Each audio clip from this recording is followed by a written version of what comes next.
Good afternoon and welcome to the 77th of the COVID calls. This is a daily discussion of the COVID-19 pandemic with a diverse collection of disaster experts. My name is Scott Gabriel Knowles. I'm a historian of disasters at Drexel University in Philadelphia. Today we have the fifth of the Academy of Natural Sciences and COVID calls collaborative discussions. My guests today are Julian Siggers, president of the Penn Museum, and Scott Cooper, CEO of the Academy of Natural Sciences.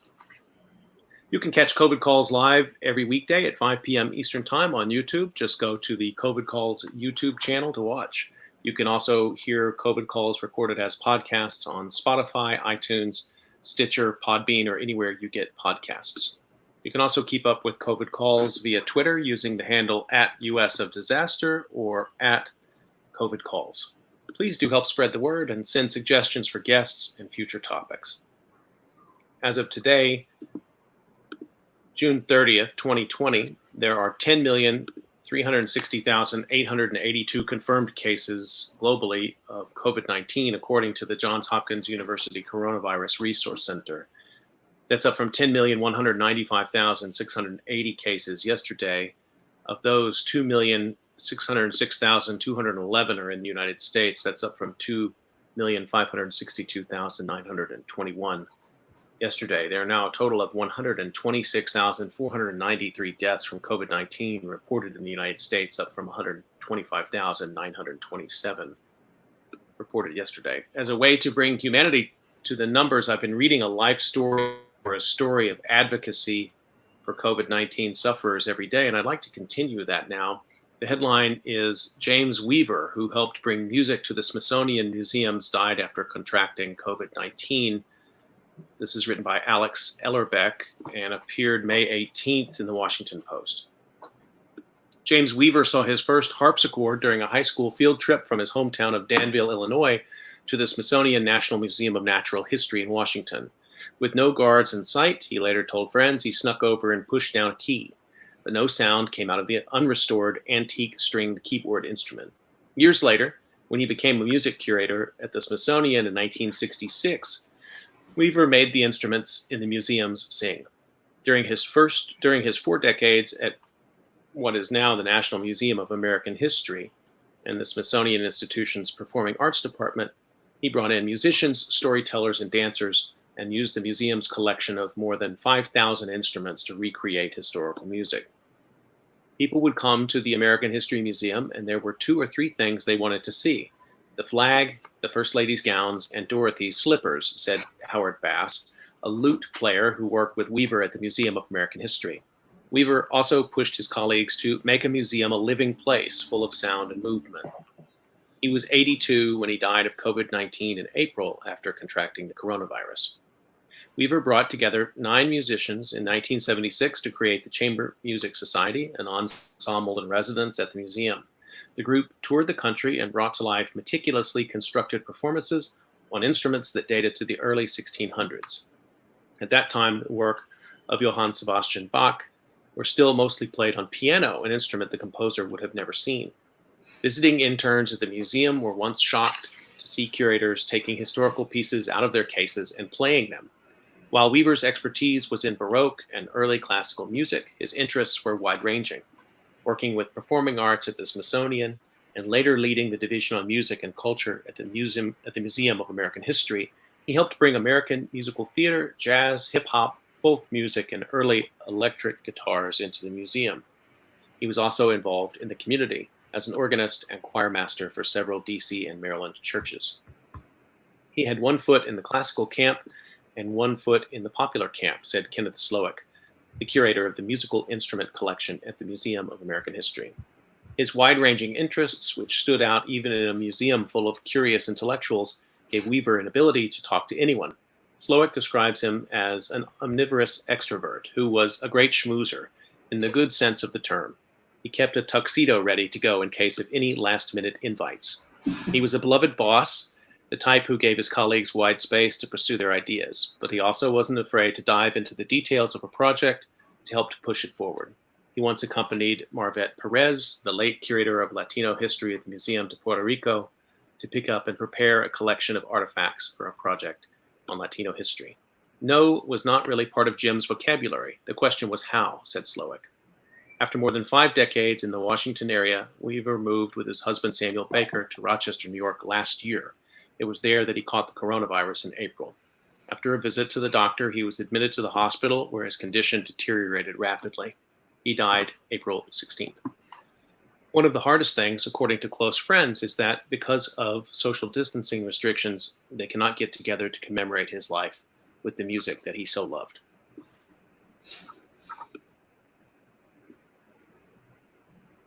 Okay, I'd like to turn to our discussion today, and to do that, I want to welcome my guests. I want to introduce them. Scott Cooper is the president and CEO of the Academy of Natural Sciences, an international museum professional and heritage preservation scholar. Cooper has spent more than 2 decades protecting, transforming, and promoting cultural sites and institutions around the world. Cooper studied engineering at the University of Manchester and architectural conservation at Edinburgh College of Art. He was awarded a UNESCO scholarship to study stone conservation in Venice, and later returned to Edinburgh to complete his doctoral research on Scottish history. Cooper joined the Academy after 4 years as Vice President of Collections, Knowledge, and Engagement at the Royal British Columbia Museum in Victoria, Canada. There he devised and implemented innovative learning, visitor experience, exhibitions, research, and collection strategies, which together helped transform the institution into Canada's most popular museum. My second guest, Julian Siggers, joined the Penn Museum as Williams Director in 2012. He came to Philadelphia from the Royal Ontario Museum in Toronto, Canada, where he was Vice President of Programs, Education, and Content Communication. He's also served as Director of the Institute for Contemporary Culture at the Royal Ontario Museum, and as Head of Narrative and Broadcast Development at the United Kingdom's National Museum of Science and Industry in London. Dr. Siggers was an archaeology columnist and on-air television host for 7 years with the Discovery Channel Canada. He taught prehistoric archaeology at the University of Toronto, where he earned his PhD with a specialization in Near Eastern prehistoric archaeology. In September of this year, Dr. Siggers will end his tenure at the Penn Museum when he will become president and CEO of the Field Museum in Chicago. Julian and Scott, thanks for making time to come on COVID Calls today. Pleasure. Indeed. So I'd like to start the way I've started each of these, and that's to ask you where you're calling from and what the COVID-19 situation is there, and if you also would like to comment on what the social protest situation may be where you're calling from. We'd probably like to hear about that as well. So Scott, let me start with you. Well, I'm based in leafy Chestnut Hill suburb, northwestern suburb of Philadelphia. We have just about 300 yards in that direction, hospital, small provincial hospital run by Tower Health, which is also part of the Drexel ecosystem, coincidentally. Until very recently, that institution was incredibly stressed with COVID cases. So whilst it was never overwhelmed, it was certainly pretty close to, it was never a breaking point, but it was very stressed by the sheer volume of intake for a very long period of time. It's been a relief to all involved that that has eased reasonably recently. I think it comes as no comfort to anybody, the prospect of that ramping up once more. So from our little world here, and the hospital being the centerpiece of it, it's been a very real and very immediate experience for us. In terms of the sort of the social impact, if that was your question, Scott, it's been. There been any protests in your neighborhood? Yeah, that's been the other people have been finding. In terms specifically of COVID, the protest. No, related to the George Floyd. Okay, I wondered where you were going. In terms of that, I mean, not in the immediacy of our neighborhood. There were at some points some sense that it would be somewhere that the protests would extend to. That never fully materialized. But you can see a more sort of passive opinion sharing is expressed everywhere, particularly within this neighborhood in terms of its commitment to the agenda. Signs in the Julian, eye. same question to you. Yeah, I'm coming to you from Center City, very near the Art Museum. I live fairly close by to the Penn Museum, which is right by the sort of the Central University of Pennsylvania hospital system, which of course has played a very, very significant role in treating COVID patients. I believe the first patient in the Philadelphia area came to be treated there. Obviously they were extremely nervous about being overrun. It is a rather spectacular health system, and that hasn't materialized. But one of the incredibly difficult things that we're all dealing with is how do you plan for the unplannable? Being a museum that's been around for 130 odd years, the first thing we did was like, well, what did we do in 1919? With some very interesting lessons there about social distancing or lack thereof in Philadelphia and what that actually led to. When it comes to the protests, we live right by the Art Museum, which of course was ground zero for the protest a few Saturdays ago, and they were amazing to see those protests there, to see the unity that was so much in evidence. Well, Julia, you anticipated my first question, which is that both of you have been leading institutions long-standing in Philadelphia. Both institutions actually, as you say, were around when the 1918, 1919 pandemic existed. Neither of you were around then. So I'm curious to know individually, Julian, I'll start with you. Anything in your background or training prepare you for something like this? Preparing a museum to go into lockdown and deal with this kind of unfolding day-by-day uncertainty? I guess the short answer is no. But the museum is part of an annual exercise that looks at a catastrophe on campus. So that could be, a train carrying chemical waste overturning right in front of the museum. And we've gone through, flooding, every scenario you can think of, but this one. So we're starting afresh as the same as everybody else. But that sort of disaster planning does give you a sequence of events to start thinking about. And so while we haven't had direct experience of an outbreak like this, we have been thinking about process and response. Like, how do you evacuate a building? How do you repopulate a building? How do you look for the series of events that could enable you to do that in an orderly way? And of course, completely exacerbated by something that changes almost every day. I think we'll all agree that with the last week, we thought we were on a certain trajectory, and we're not. So. Right. Scott, I wanted to ask you kind of the same question. What's been the biggest challenge from your perspective with the Academy in the lockdown situation? These past 4 weeks, I've been speaking with scientists, educators, people in and around the Academy as part of this great series of discussions. But I was sort of really eager to talk to you and get it from your vantage point, what it means to really shut down a place that doesn't do that. I think it depends whose perspective you're seeing it from.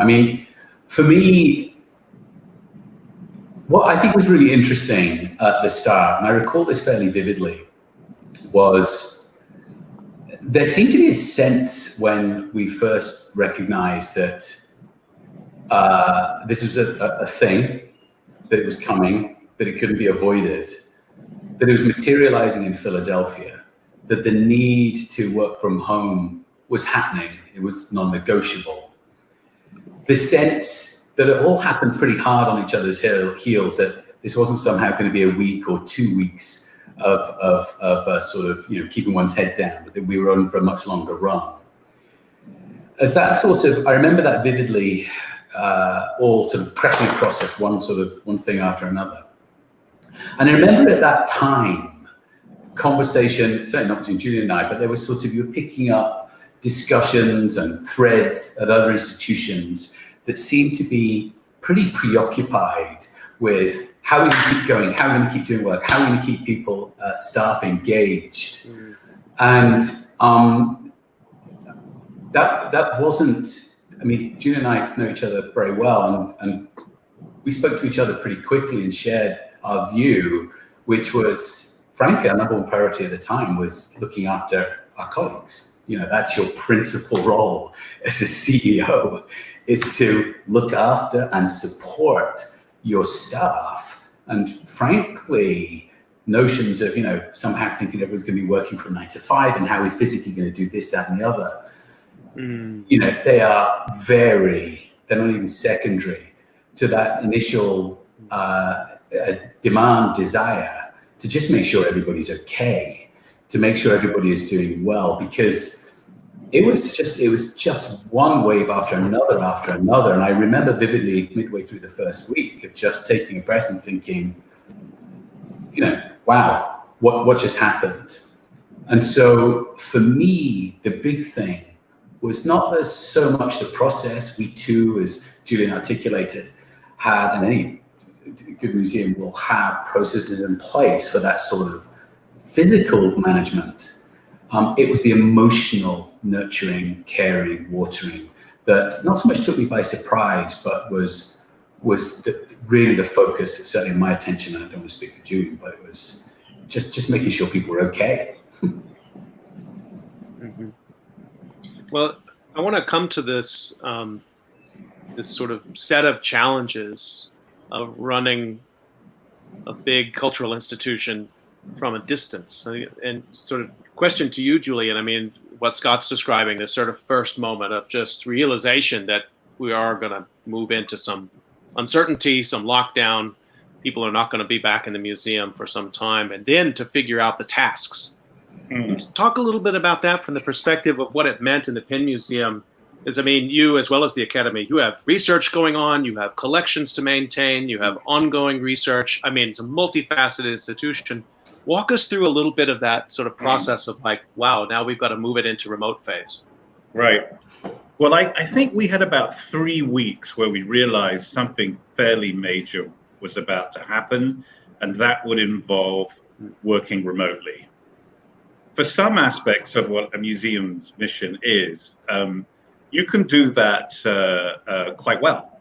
I mean, when it comes to faculty curators, they often have their own research materials are at home, and so much of that is done online anyway that was fairly straightforward.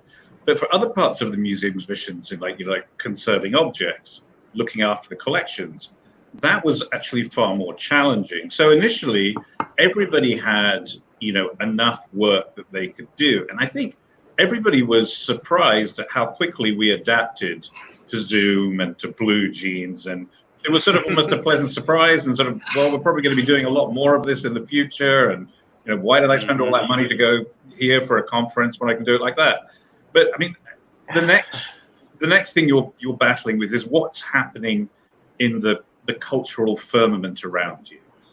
And what we saw was, this didn't affect Scott and I so much because we're embedded in large research institutions, but the standalone museums, very quickly felt, the impact of what happens when your revenue streams are just cut dead.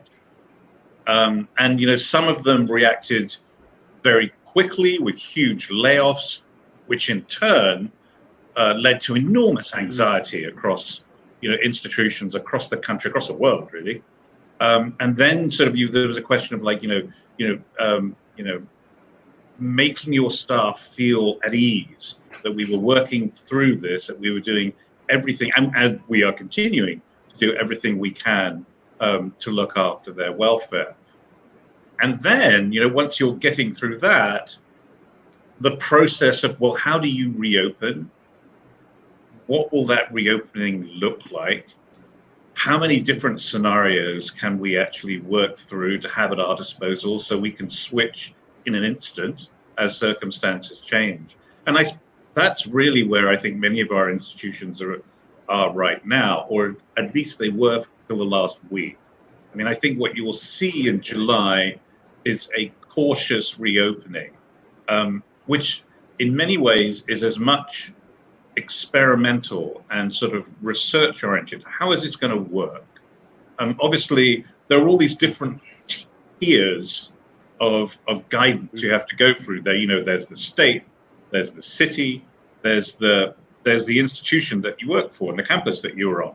And so balancing all of those is difficult. And particularly when you're a director of a museum on a campus like we are, because we are very different from what else is going on campus. I think one of the things that it's been particularly difficult is, the Penn Museum is this huge research museum with field projects all over the world. And all of those came to a shuddering halt this summer. And, these are people's lives.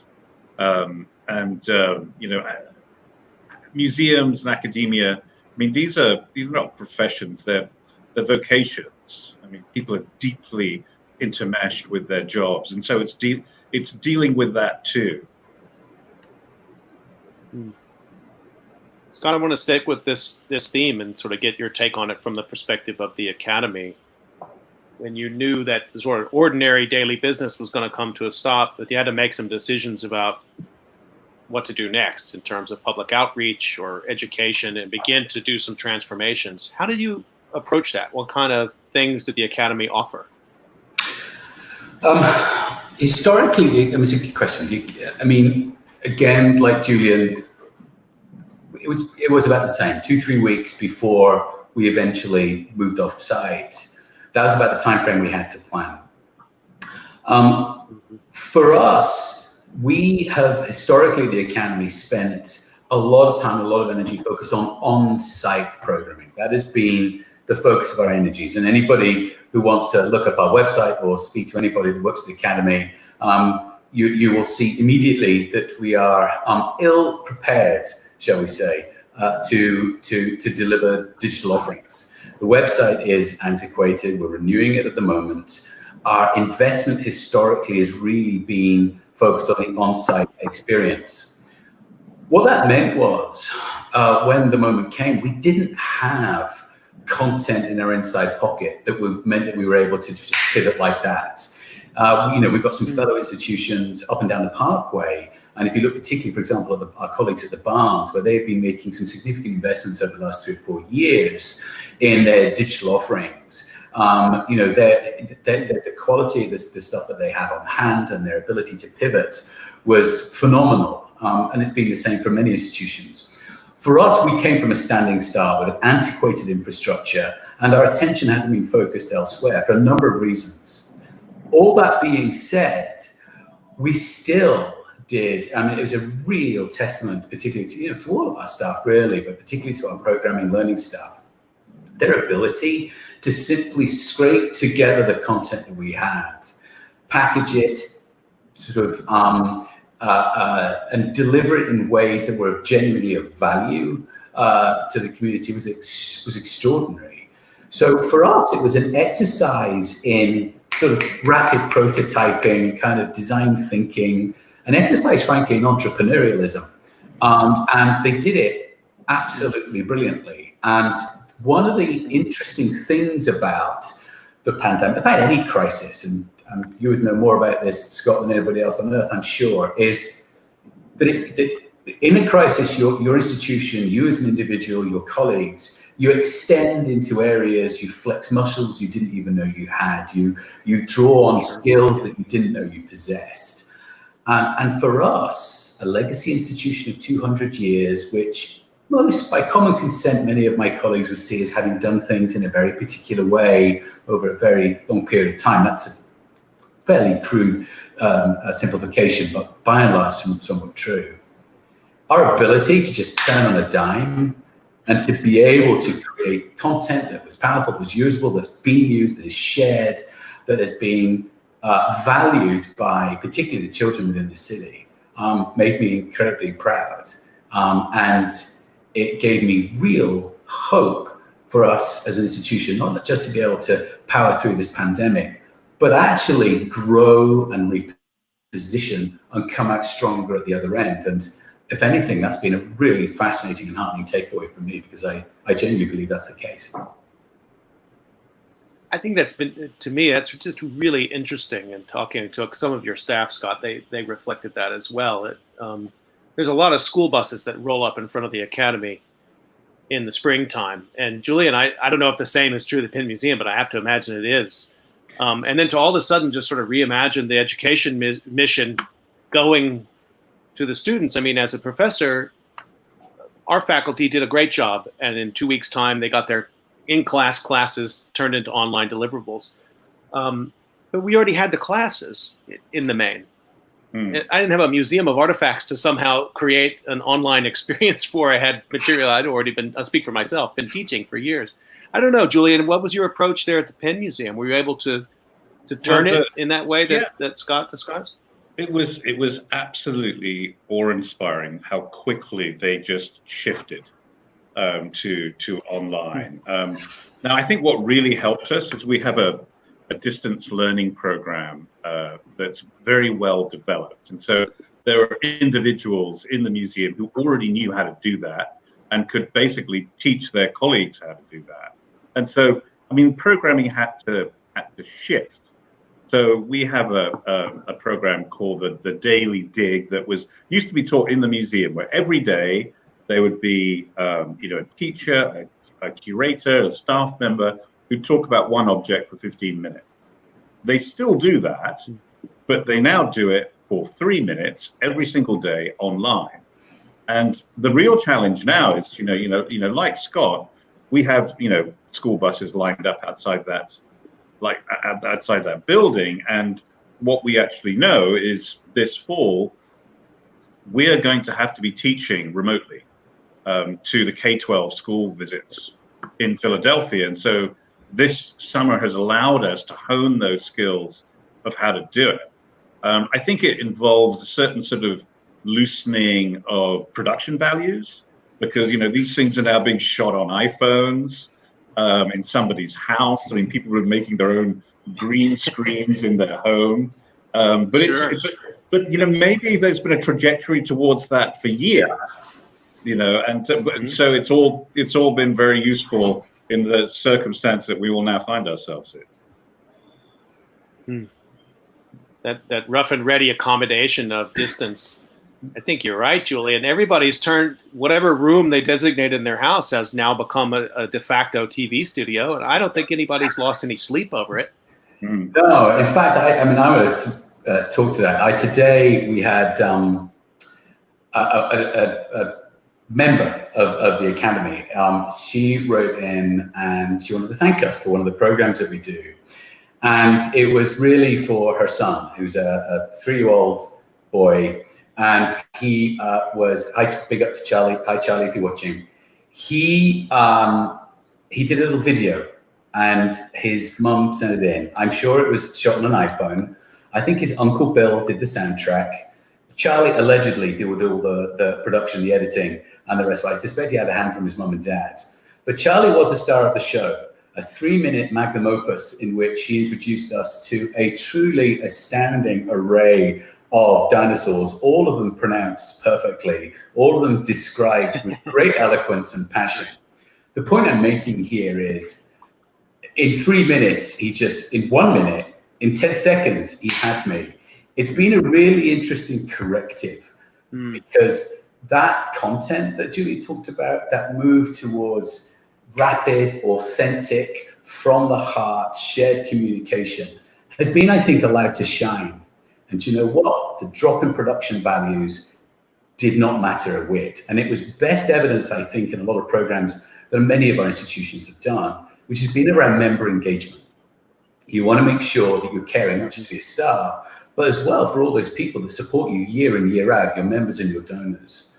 For us and for our team, the move towards engaging them, offering them great content, albeit stuff that was frankly, production values as ropey as you'd like, was vitally important. And we have seen that, and I don't know what Julie's experience has been in this respect, but we have seen that just take off. Our ability, we were really worried at the start of this. What does it mean for us as an institution that's trying to move away from transactional relationships with people, come in, see the galleries, leave, pay us X, do Y, into a community, the development of community? As much as anything, we were worried that would take as much a battering as our revenue lines. But it hasn't, quite the opposite. We felt that we've been able to forge deeper, stronger, and wider relationships with more people over the last 3 or 4 months than we could possibly have imagined doing when the museum was open. And it's all been done with some of the sort of slightly questionable production values that Julian talked about, because it's been from the heart and it's been about our institution. I want to remind people you're listening to COVID Calls. We're talking today about museums and the changes going on in museums in the midst of the pandemic with Scott Cooper and Julian Siggers. So there is, I'd be remiss if I didn't ask, because people wanted me to ask this, there is a sort of a night at the museum quality to this, in which we think about what's going on in the mostly empty spaces that are usually teeming with people maintaining the collection, doing the research and whatnot. And so I'm just sort of curious, and maybe each of you could tell us about an artifact or something going on at the museum that you worried about in this time, or that you thought this really needs a lot more attention than it's getting. You both oversee enormous collections, very complicated collections. Scott, let me start with you. I mean, something at the Academy that at this moment, you're even in the back of your mind, you're thinking somebody needs to check in on this. That list is a very long one, I can tell you. The Academy. This is the nightmare list. Yeah, I'm not sure I want to be too transparent on this front, but there is. We're always, it's an aging building, and whilst we don't have too many collections out front, our collections out back needs constant monitoring. It's an aging building. With an aging building, anything has the capacity to go wrong at any moment. And we have got an extraordinary facilities team, amazing collection managers, and all of them are live monitoring that space all the time, every day, under normal circumstances. For the last 3 months, that's not been possible. We have, as you would expect, have some de minimis processes involved. We know where there might be a risk of a leak. We know where there might be a risk of a refrigeration failure. So those are the things that we're checking in on constantly. But what keeps me awake is what happens, in the crucial 12 hours where that may not be the case. We have a security presence. We have processes that allow us to check in that will have a reduced impact in that respect. But there is, the capacity in many ways for something to go wrong is tightly managed, but still infinite. So we have many of the similar issues, and having an old building, and old means, frankly, unpredictable. So you don't know when a pipe will burst. We've obviously had security there all the way through, and they've done an amazing job. But it's a very lonely one, and so the storage areas are inspected very regularly.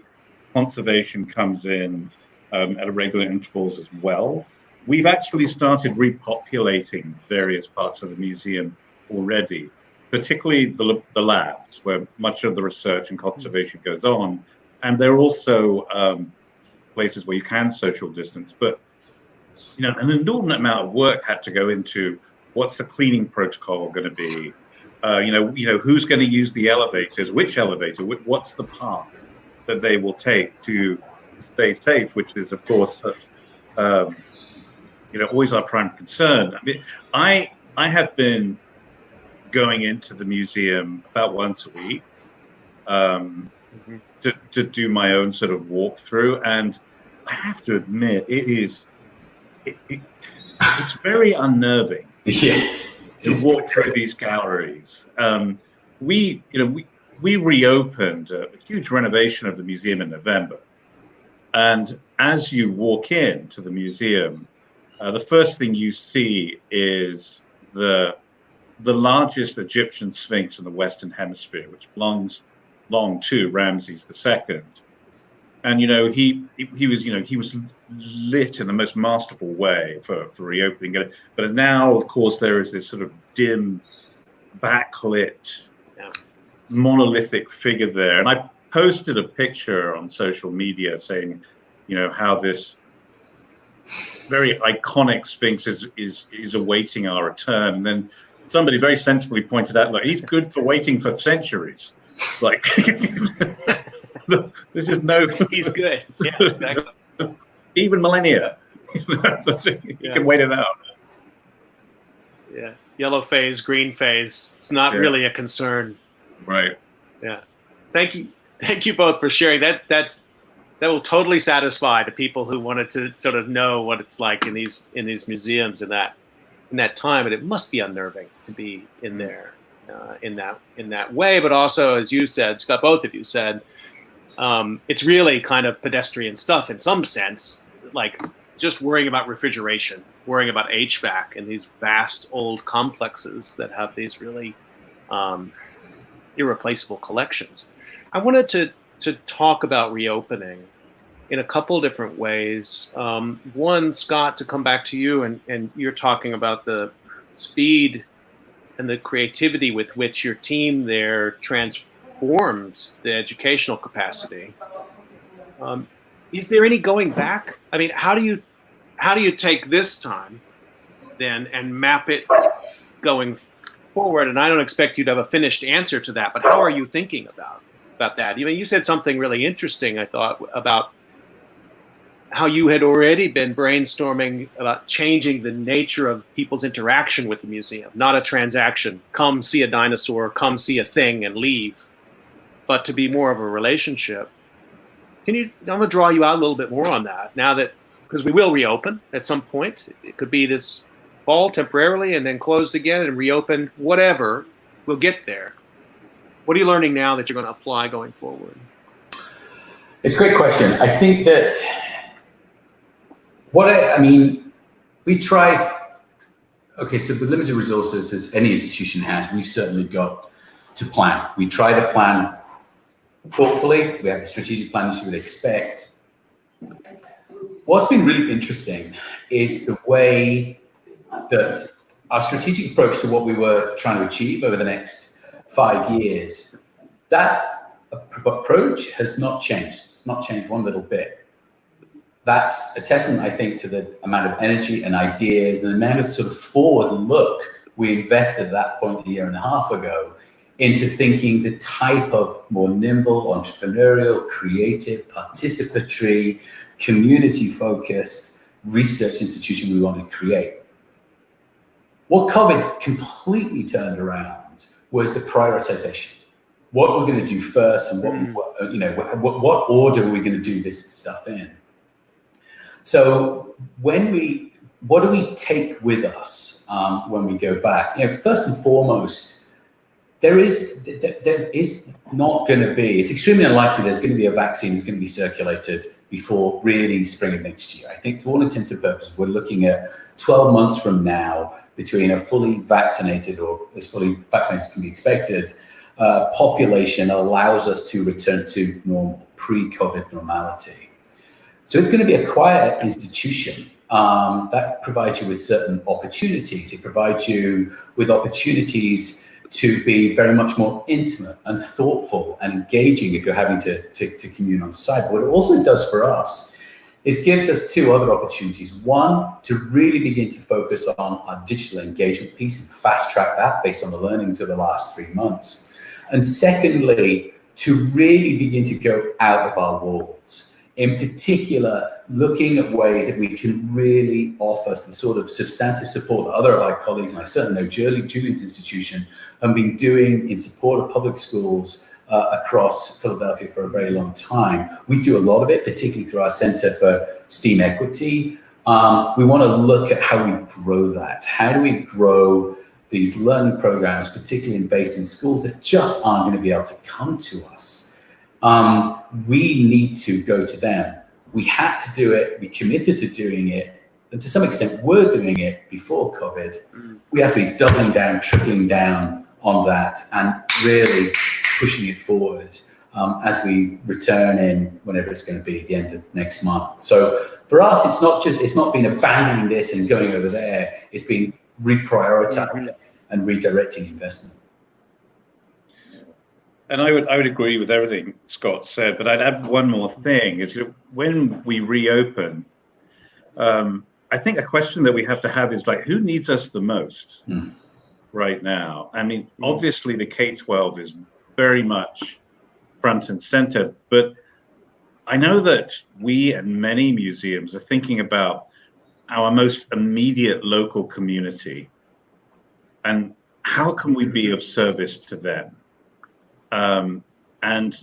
That may well be a priority for us. It's like, how can we engage with them we've all been through this together? And what's more, it's not going to be, and I think we're all very clear on this now, a unilinear narrative. It's going to have stops and starts. We're going to go back, we'll go forward. Hopefully there'll be a vaccine. And so how can we maintain that versatility that we've been managing to enhance throughout this period, probably for the next year? There are more sort of serious long-term questions. I mean, you mentioned, Scott, earlier that the impact of this on tourism is going to be really profound, particularly in cities like New York, to a lesser extent Philadelphia, but it will affect Philadelphia, and certainly will Chicago. This may be a 3-year arc before we get back to normal. And so how do we adapt to that? And anybody that tells you have an answer doesn't. Yeah. I think. Well, maybe they don't, but I want to hear from Scott. Go ahead, because I think that this problem of, I mean, it is a strength for Philadelphia and for Chicago and New York. The cultural aspect is what drives a lot of the tourism in the cities. But as you pointed out, there's some massive uncertainty and enormous problems, as I can see it, in communication between institutions, higher education, museums, city and state. I don't know, Scott. How are you thinking about that problem? As Julian just said, a 3-year problem maybe. That's not just one institution, but it's a city problem. It's a cultural sector problem. Right. It is a cultural sector problem, and it's. I think for a long, it is an open secret. The point, the issue that Philadelphia is culturally rich, but arguably culturally overbuilt. Now, there's maybe a counter argument that would say, well, how can you possibly be culturally overbuilt? I think if you sort of analyze it purely through the prism of finance, there is an argument to say we are. The degree to which we have visitation and particularly foundational and philanthropic support to be able to sustain as many institutions as we have right now across the city has to be up for conversation, right? This is not a new idea. This has been rehearsed within this city for decades. We have to get around the table and have a serious conversation around what a more consolidated, healthy, if nothing else, strategically coordinated approach to engaging our communities looks like. I think for too long, there are five, 6 science institutions within Philadelphia only. You got APS, you've got the Wagner, you've got the Mutter, you've got the Franklin, you've got us, you've got the Science History Institute.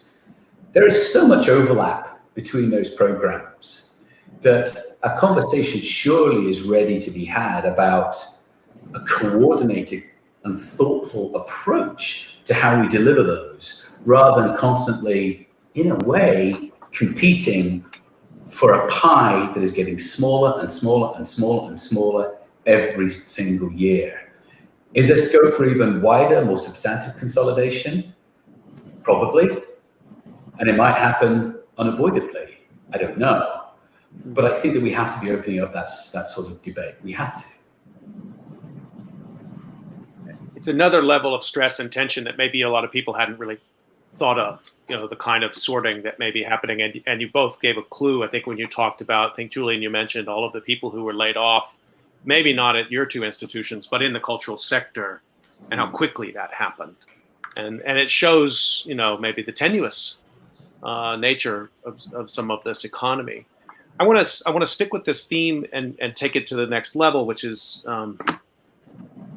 this disaster is now a disaster of many parts. It's a public health disaster, but it's also a disaster that has really exposed inequality in America and globally, but in America.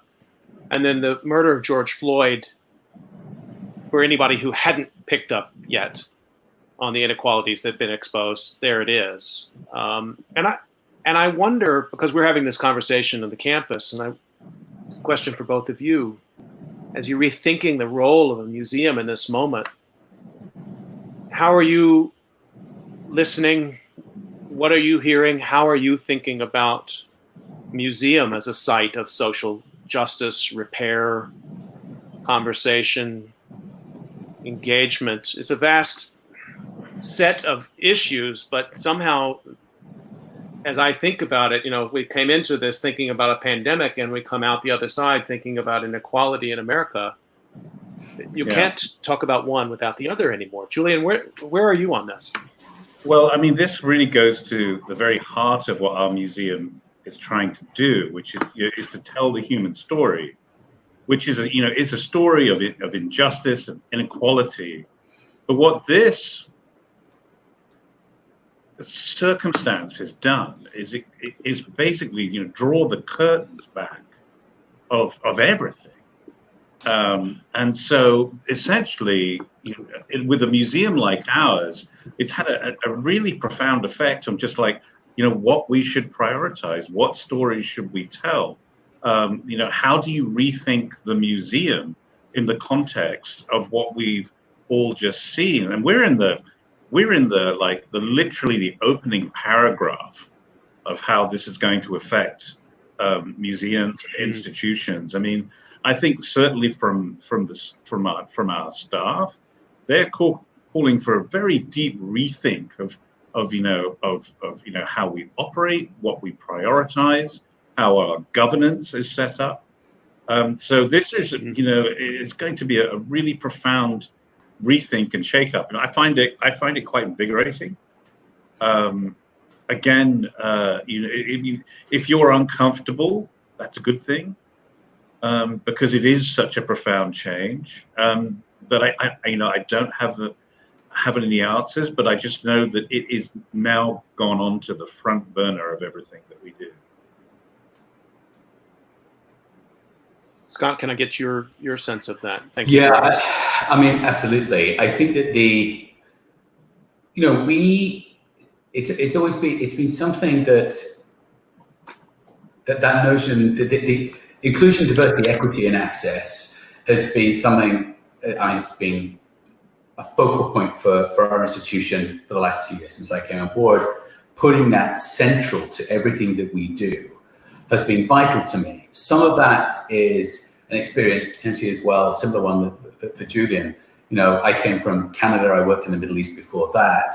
My sort of museological sensibilities have been cast. Firstly, in a country in the Middle East, where I had to create a museum of slavery, an incredibly sensitive subject. Moving then on to Canada, where I was operating in a sort of a post Truth and Reconciliation Commission environment, where we were really beginning to explore how do you empower nothing about us without us. How do we ensure that we are creating an institution where we are not speaking on behalf of others? There is no ownership. You are facilitating voices and genuine inclusion. That has been something that's born into my DNA over the last 15 years. What I found with my own, when I came to the academy, is trying to put that front and center was something. There wasn't resistance per se, but it was a sense that it was somebody else's kind of job to do. Right. We're kind of a science institution. We get it. We're kind of inclusive. We're liberal. We're educated. this is fine. Right. What I've really seen over the last month is how that has just completely changed. The sense of shared responsibility and ownership has been phenomenal.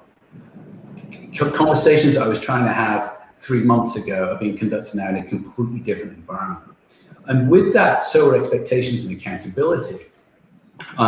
I've been very keen now to begin to reimagine, and Scott, you and I have been having this conversation, begin to reimagine how we talk about ourselves, the legacy, so this Natural History Museum in the Americas, what has been our involvement in a very complex American history? How do we decolonize our institution? I've been very keen to begin to really advance that. But expectations are now different, and the language, even I have used over the last week with colleagues, where I said, "Yeah, we're going to do this and we're going to do that." That is not an acceptable approach anymore. I've used it as a shorthand, but I have a staff and colleagues now that are not only moved from a position not so much of indifference, but to a position of total engagement, but also, quite rightly and very welcome, a position of co-ownership, co-authority. Say, thank you, Scott, that's great you're going to do that. We are going to do that. We are coming forward with this. And I think that's been just, the change has been phenomenal, been incredibly invigorating and energizing. But, I think that the way that it's already rewired the academy, I think other institutions, has been just dramatic and irreversible. I want to remind people you're listening to COVID Calls. I'm talking to Scott Cooper and Julian Siggers. I want to stay on this and make the question even harder, if possible. And I really appreciate this discussion.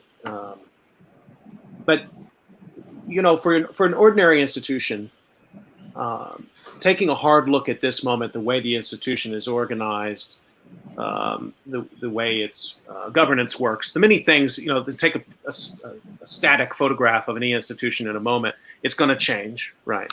But the drawing card for both of your institutions, one of the major ones, is its historical longevity and the depth of its collections.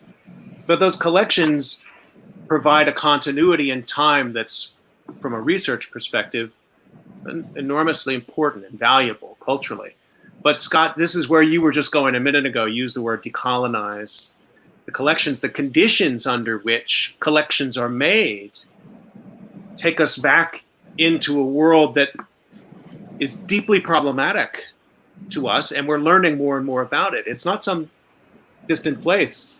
The colonial West, the colonizing of the American West, I think to many people might have seemed quite distant, and now they're reading stories about the inequalities of COVID-19 pandemic on the Navajo reservations, and all of a sudden the New York Times is full of op-eds about how that land was taken. I mean, if you just read the paper in the last 3 months, you're getting a history of global colonization and injustice. And where, by the way, are the material artifacts of that? Well, I'd like to come visit your museum and we can see. That's why I said it's a hard question. But I want to think with you about this. Julian, to you first, how do you deal with the artifacts in this context?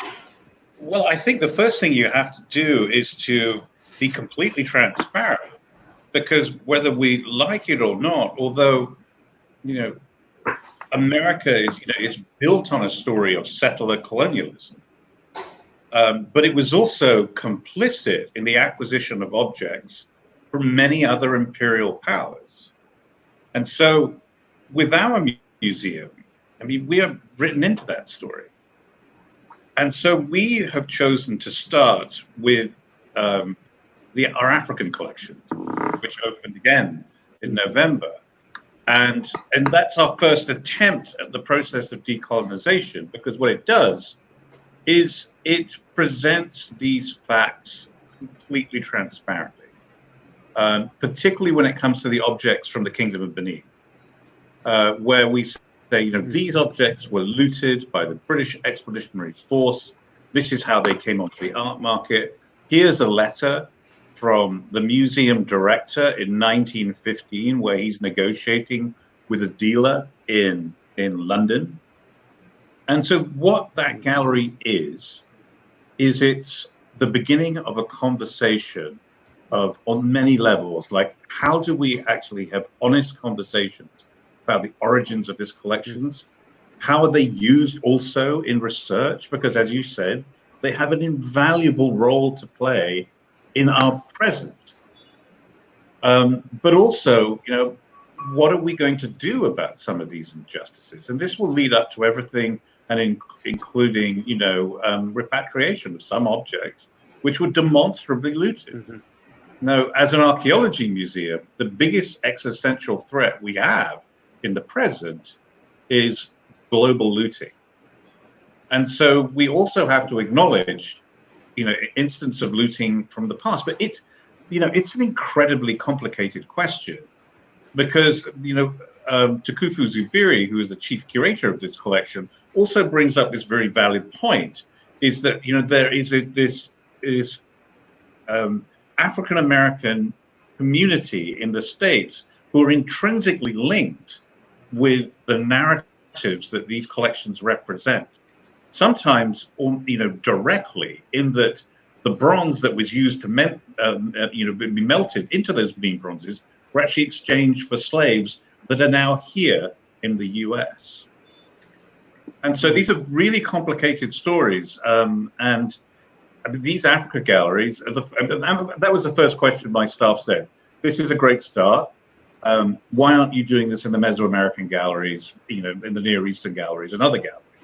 And my answer to that is, well, you have to start somewhere. But right. I think, the current events have actually just really turned up the heat on the need to do this in a far more focused and immediate way. Scott, I don't know if you wanted to add anything to that. Yeah, I mean, it's what I was going to say is it in a sense, to me, it adds a reason why people will come to the museum. Right. It's a whole additional layer of why you would come, the way I view it. And if the artifact has to go away, the missing artifact suddenly becomes a reason for people who might have gone to one type of a museum in the past to come to your museum now. That's how I'm thinking of it, but I don't have to manage it. You have to manage it. Scott, I don't know. What are you? Yeah, I mean, I think we are, we're a 200-year-old institution. What that means is we have one of the finest collections of natural history in the world, and we have one of the most significant histories of collecting anywhere in the world. That is a remarkable repository. That is endless opportunity to initiate conversations in any number of directions. I think for a very long time, science institutions, particularly natural history museums, have tended to want to focus their interpretation, their conversation starters on the very sort of specifics of this bird and that snail, and this is the wonder of nature. And that is the stuff of life for us, of course. But there are two other amazing, missing dimensions to that. It's not just about the richness and the texture of natural science. It is the issues around natural science. And those issues are incredibly complex and multi-dimensioned and intersect utterly with issues of environmental justice, for example. The second element is that historical arc. 200 years of collecting that effectively kicked off with Lewis and Clark, which was the very definition of a colonial expedition, a colonial enterprise. That is an amazing entry point into offering perfectly legitimately and entirely on mission a conversation into our national sense of self. We can explore legitimately that conversation as well as anybody else. And we intend to. We have to, as an institution, look at what it means to have the collections of Drinker Cope, and at the same time understand what it means to be so closely associated with somebody whose views on race were abhorrent then, still more abhorrent now.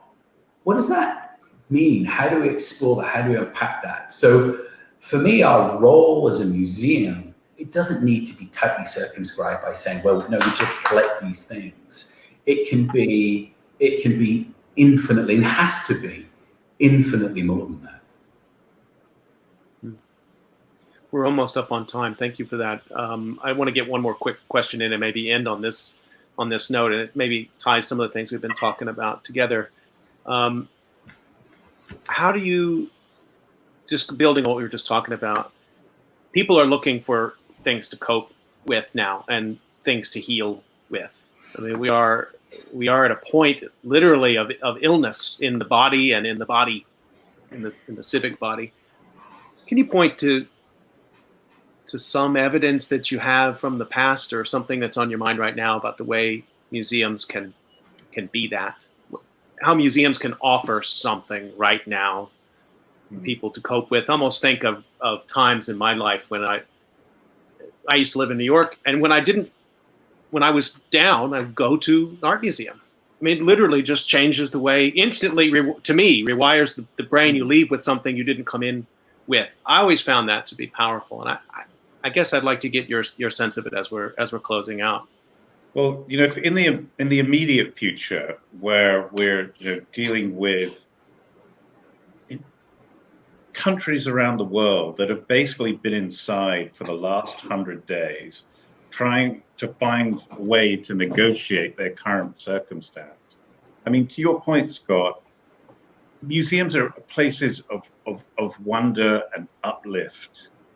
And when people feel comfortable to experience them, I mean, they can be enormously healing places. They were built to be that.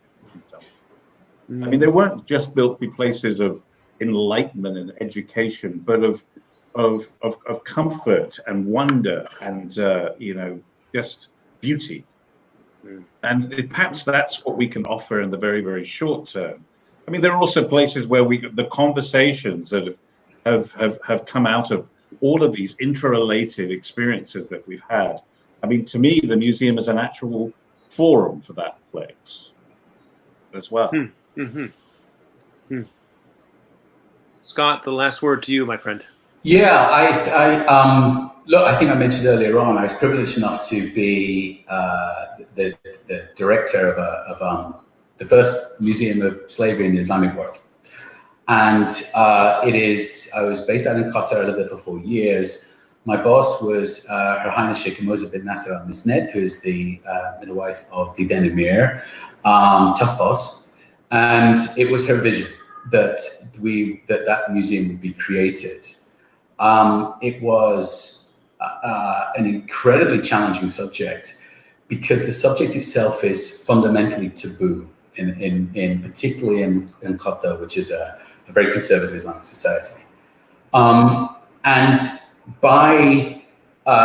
to cut a very long story short, by facilitating conversations from Qataris around that subject, we managed to pull together, I think, a museum of genuinely transformative consequence, because that subject was simply not discussed anywhere ever within the community. It was viewed by Her Highness as a subject that it had to be addressed, that it was a wound in the heart of their society, and until it was exposed, how could it possibly be healed? My job was to facilitate Qatari colleagues to be able to create that.